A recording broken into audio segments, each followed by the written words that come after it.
Pam Bondi dropped a bombshell federal warrant against AOC, sparking a nationwide firestorm that no one saw coming. You won't believe what unfolded next. Before we dive into the story, drop a comment with where you're watching from and hit that subscribe button so you don't miss the latest updates. The cameras were already rolling when Pam Bondi walked up to the podium. It was just past 9 a.m. in Sacramento, California, an unusual place for a DOJ press conference. Reporters murmured, not quite sure what to expect. She didn't waste time. Her voice was calm but sharp.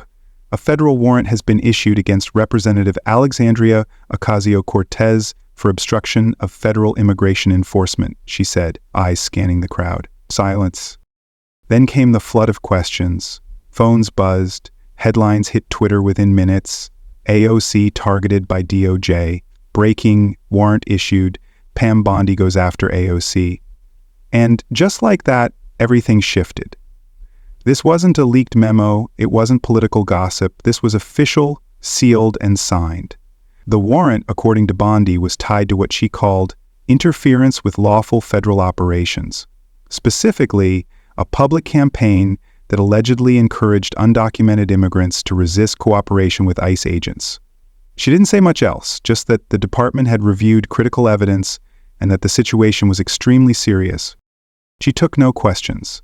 As she stepped off the stage, reporters shouted after her, "Is this politically motivated? Where is AOC now? What does this mean for Congress?" But Bondi didn't stop. She left the room with her aides, lips pressed tight. Outside, people were already gathering. A few AOC supporters waved posters. Some had tears in their eyes. Others yelled back at counter-protesters. "They're trying to silence her," someone shouted. Inside the Capitol, the air turned tense. Staffers checked their phones again and again, watching social feeds. Members of Congress exchanged hurried whispers. Nobody wanted to speak on record. Not yet. But the truth was, no one had seen this coming, not even AOC herself. At the time of the press conference, she was on the other side of the country, visiting a community center in Fresno. She had just wrapped up a talk with local families when her assistant Jordan walked over with a worried look. "You need to see this," she said, holding out her phone. AOC read the notification once, then again. Her mouth opened slightly, but no words came out. Jordan waited. "She really did it," AOC finally said. "She actually did it." In her gut, she knew this wasn't about the law. This was personal, political. A warning shot aimed straight at her chest. She looked around the room, at the kids playing in the back, at the older women folding pamphlets on a table, at the mural painted on the wall behind them, "Know Your Rights." She had helped fund that mural. She stood in that very room countless times, talking to people about what to do when ICE knocks at your door, how to ask for a warrant, how to stay silent, how to protect your family. Now the very things she had taught might land her in federal court. She turned back to Jordan. "Get the team on the line. I want everyone in the war room in 20 minutes. As she walked out the door, cameras already waiting for her outside, one question hung in the air. Was this the beginning of the end for Alexandria Ocasio-Cortez? But while the news stunned the country, the story behind it had already started weeks earlier, on a quiet evening, with a laptop, a microphone, and a message AOC believed people needed to hear. It began as a quiet outreach effort, no media, no headlines, just a digital flyer shared on Instagram and passed around through local immigrant groups. The title was simple, "Know Your Rights in Case of ICE." AOC's team didn't think it would be controversial. They'd done it before. Community education wasn't new to her. But this one would take a different turn. It was held via Zoom, hosted by her district office staff. The idea was to walk people through what to do if ICE showed up at their home. The message was clear. You have rights, and you need to understand them. No one spoke about breaking the law. No one advocated hiding anyone. It was about the Constitution. The Fourth and Fifth Amendments, plain and simple. But nothing is simple anymore. The recording of the webinar didn't go viral overnight. It sat online for a few days until a clip surfaced on a conservative talk show. The host played a section where one of AOC's aides calmly explained that ICE agents can't force their way in without a judicial warrant. The host leaned forward, voice dripping with outrage. "This is an education. This is obstruction." The clip spread like fire. Soon, Tom Homan was on a morning show slamming AOC. "She's instructing undocumented immigrants how to avoid ICE," he said on one network. "She's helping people break the law under the guise of civil rights." Homan wasn't subtle. He called for the DOJ to step in, to review whether what she'd done was even legal. He claimed she was setting a dangerous precedent. Behind closed doors, DOJ officials began taking meetings, quiet ones, the kind where no notes are taken. It wasn't just about politics anymore. There were whispers of internal memos, people using phrases like borderline sedition. Meanwhile, AOC stayed calm, at least in public. When asked about the backlash, she didn't flinch. "Knowing your rights is not a crime," she said during an interview in Bakersfield. "If teaching someone how to ask for a warrant is illegal, then we have bigger problems than immigration." But her staff felt it. The mood shifted. Reporters started asking sharper questions. Funders grew anxious. Some progressive allies told her behind the scenes to tone it down. For now, she refused. A week later, a letter arrived. It wasn't official, not quite, but it came from the DOJ's Office of Legislative Affairs, a carefully worded request for clarification on the nature of the webinar, including details on staff involvement and external coordination. That's when her team knew this was serious. She called an emergency strategy meeting at her local office in Salinas. Her chief of staff, Malik, read the letter out loud. No one spoke for a full minute after he finished. "Do you think they're trying to scare us?" asked Jordan. Malik leaned forward. "I think they're preparing a case." "That's what this sounds like." AOC rubbed her forehead. "They're not just coming for me," she said. "They want to send a message. Don't help them. Don't speak up," her campaign manager Louise chimed in. "Then we hit back harder, get every constitutional lawyer we can, put their names on a statement, get ahead of it." But AOC didn't answer right away. She stared out the window. On the street below, a group of high school students was walking past the building, laughing, backpacks slung over one shoulder. Normal life, so far away from what she was dealing with. Her voice was soft but steady. "If they want to scare me, it's not going to work. I've seen worse." But just as her team started fighting back with words and strategy, the DOJ was quietly drafting something far more dangerous than a letter. Something that would turn this fight into a national crisis. By the time AOC's letter reached the Department of Justice, the decision had already been made. Pam Bondi had been in several closed-door meetings that week in Sacramento. Officially, they were about immigration strategy. Unofficially, they were about optics. How this would look, who it would affect, and how far they could push before it looked personal. Tom Homan's voice was the loudest in the room. "She knew what she was doing," he said firmly, arms crossed, pacing across a DOJ conference room. "You can't educate people on how to avoid law enforcement and call it constitutional guidance. That's interference." Others weren't so sure, not because they doubted the claim, but because of the fallout. Bondi knew the political firestorm this would cause. She'd seen the numbers, the social media data, the blowback, already building. But she also saw something else, opportunity. The narrative was already taking shape. AOC, the face of progressivism, had overstepped. She wasn't just making speeches anymore. She was interfering in active immigration operations. And in some corners of government, that was a line you didn't cross. Still, Bondi was cautious.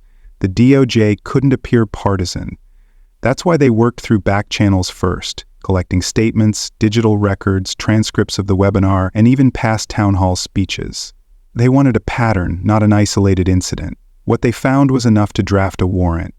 But it was AOC's follow-up letter, sent directly to Bondi's office, that made the situation combustible. It was short, barely 2 pages.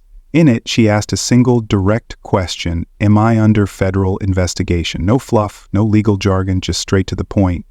Bondi didn't answer, at least not officially, but within 48 hours, the warrant was drafted. It wasn't for arrest, not yet, but it gave the DOJ the authority to subpoena AOC's communications related to the webinar and any other guidance her office may have provided to undocumented immigrants. It also gave them control over the narrative.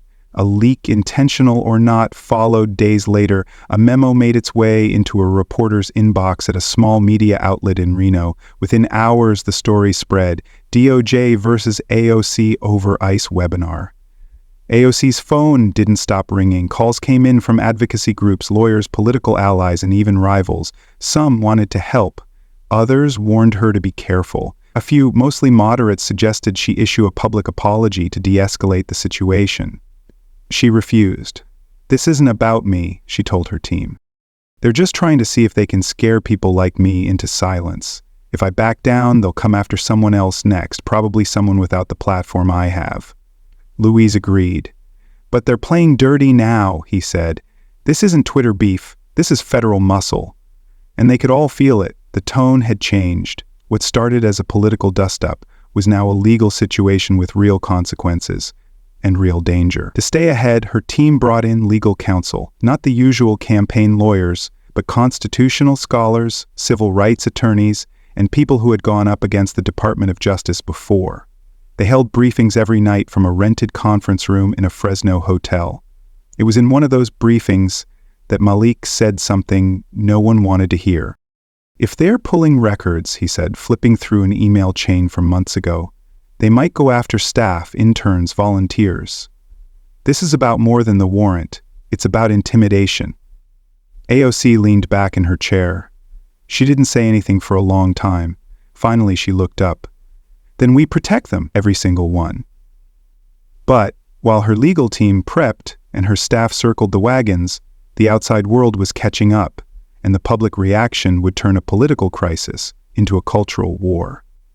Within hours of the memo leak, the country split like a cracked windshield. In Springfield, Missouri, a small protest formed outside a federal building. Just 8 people at first. By the next day, it was over 200. A mix of students, immigrants, and retirees held up hand-painted signs. "Knowing your rights isn't a crime. Hands off AOC, education obstruction." Meanwhile, across the country in Yuma, Arizona, a different scene played out. A town hall meeting turned tense when a local official praised the DOJ's move. A man in the crowd stood up and shouted, "It's about time someone held her accountable." Another woman replied, "For what? Telling people to read the Constitution?" The room erupted, voices clashed, tempers flared, security had to step in. Cable news jumped on the divide. One network framed it as law and order finally holding the far left accountable. Another called it political retaliation dressed up as justice. Every panel, every podcast, every morning show had something to say, but it was the internet that carried the fire. Hashtags trended for days. "We stand with AOC," "Bondi overreach," "Know your rights." On TikTok, teens made videos reenacting parts of the webinar. On Facebook, parents shared posts warning, "If they can target her, they can target you next." In rural Ohio, a middle school civics teacher named Erin Lavoie uploaded a video explaining the Fourth Amendment using AOC's webinar as a case study. She didn't take sides, just laid out the facts. Her post went viral, 10 million views in 3 days. But there was another side. In the southern part of El Paso, a local ICE agent, off the record, told a reporter he was tired of being painted as the bad guy. "She's telling people not to talk to us," he said. "How are we supposed to do our job when elected officials are undercutting us?" He wasn't the only one who felt that way. A group of former law enforcement officers published a public letter in support of the DOJ, arguing that no lawmaker should interfere with federal agents, no matter the intent. At the same time, legal experts flooded the airwaves. Some said the warrant was a clear overreach. Others claimed it might be legitimate, depending on what was found in AOC's internal emails. One commentator said, "This isn't just about immigration, it's about power. Who gets to decide what's legal guidance and what's obstruction?" For AOC, the noise became deafening. At her apartment in DC, she stayed up late, reading comments, scrolling through headlines, listening to voice notes from friends. Some were angry, some were scared. One, from a former high school teacher in the Bronx, simply said, "Stay strong, mija. They're just scared of what you represent." She didn't respond. She just sat on the edge of her bed, phone in hand, staring out the window. A car passed by below. Somewhere in the city, life went on. The next day, she went live on Instagram. No script, no notes. "I'm not surprised by this," she told her viewers, face steady, voice low. "When you stand up for people who don't have power, the people who do will try to crush you. But I didn't get into this work to play it safe." She paused, letting the silence sit there. If helping people understand their rights makes me a criminal, then we need to ask ourselves, what kind of country are we becoming?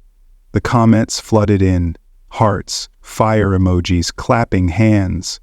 But behind each tap of a screen was someone asking themselves the same thing. The story wasn't just about AOC anymore. It had become a reflection of everything boiling beneath the surface. How divided the country was, how fragile the rules felt, how quickly the ground could shift under your feet. But as the public clashed and the headlines screamed, something else was happening quietly behind closed doors, where AOC's inner circle was starting to fracture under the pressure. The cameras only catch so much.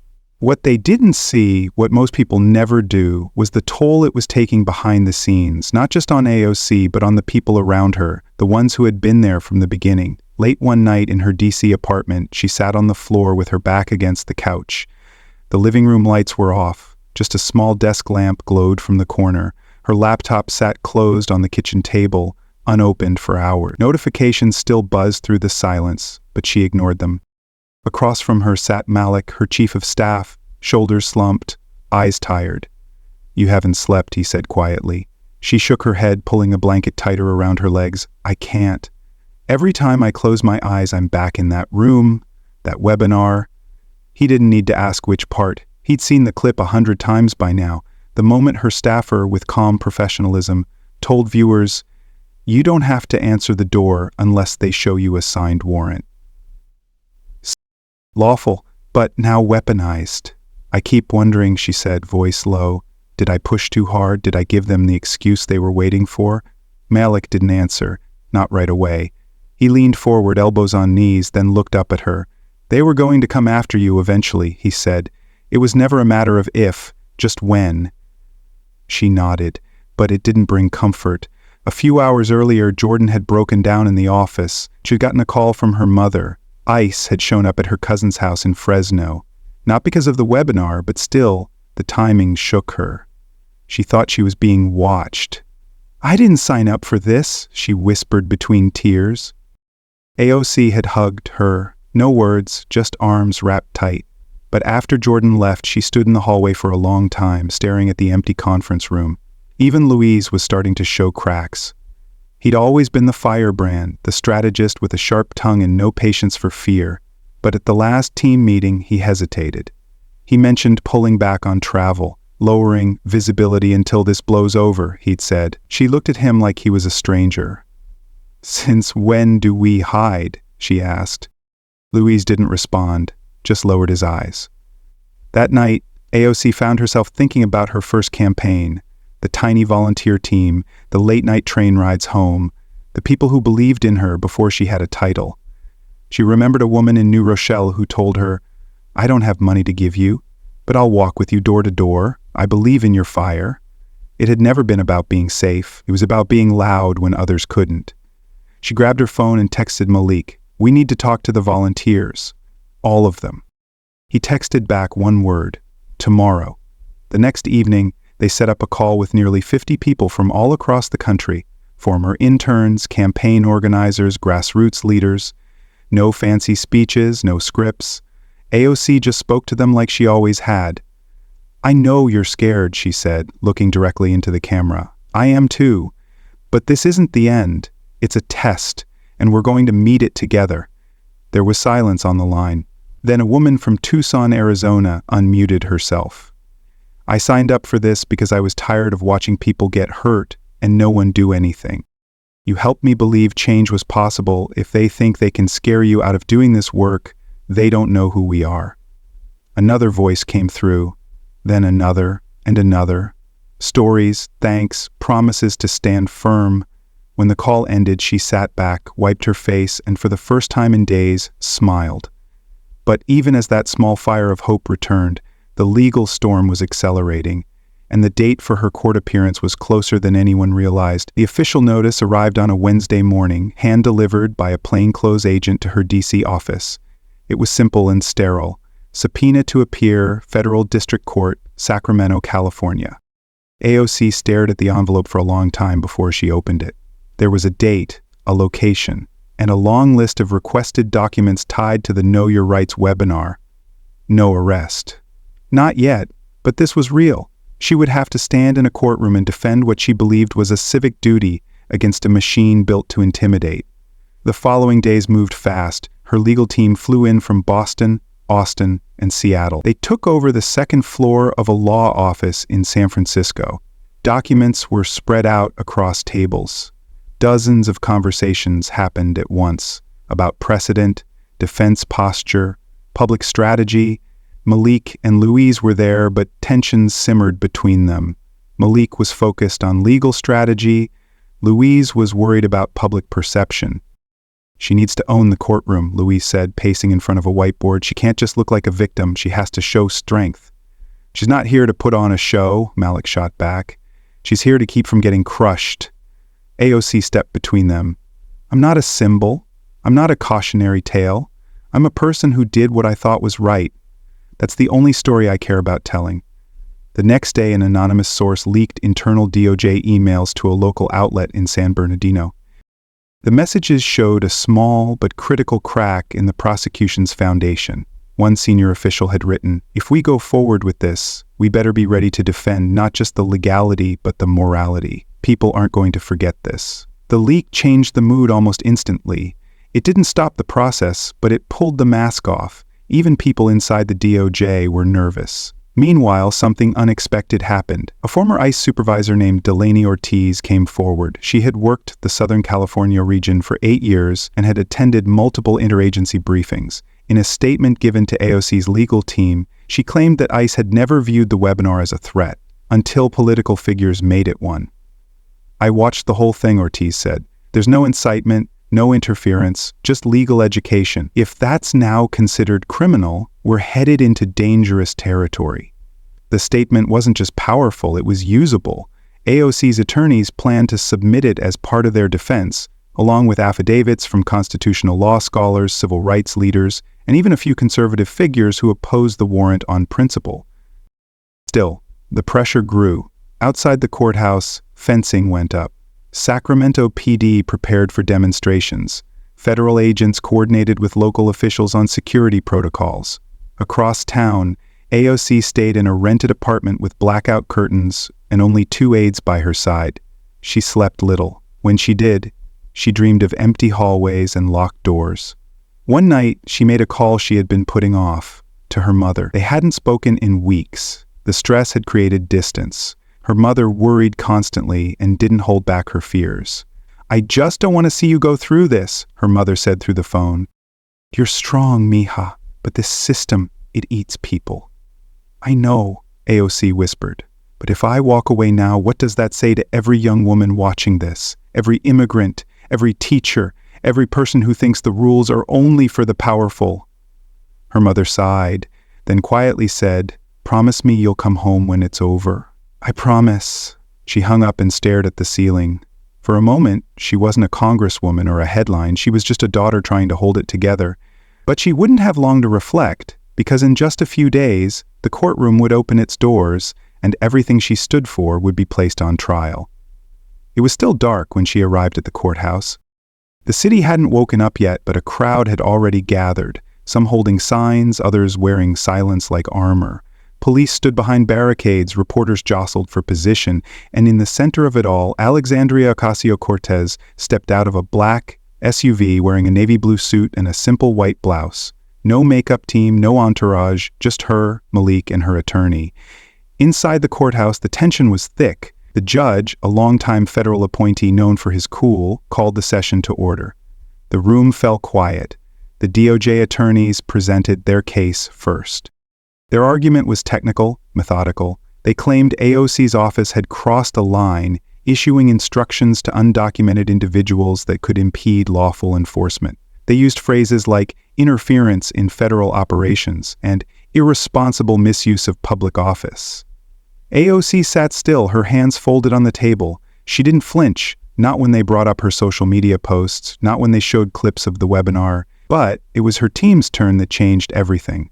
Her lead attorney stood calmly and said, "We will prove that what the Congresswoman did wasn't obstruction, it was education, constitutional education, the kind protected by the very document this court is sworn to uphold."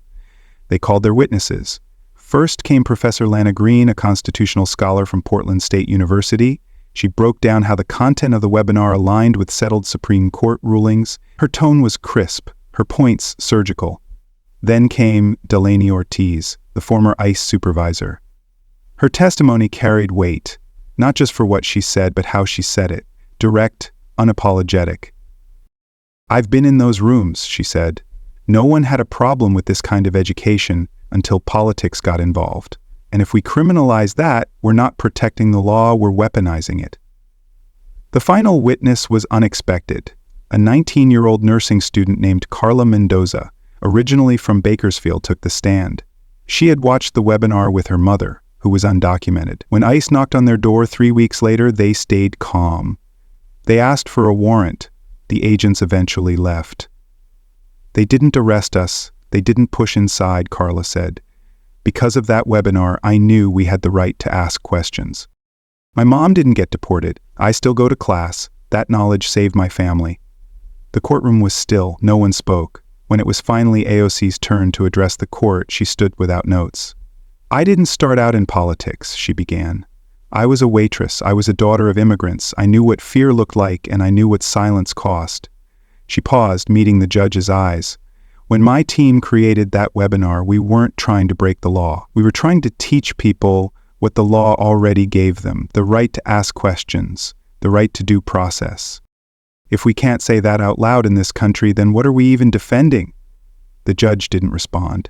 He simply nodded and called a recess. Outside, the media swarmed. Headlines were already flying. Some called it a political circus, others called it a reckoning.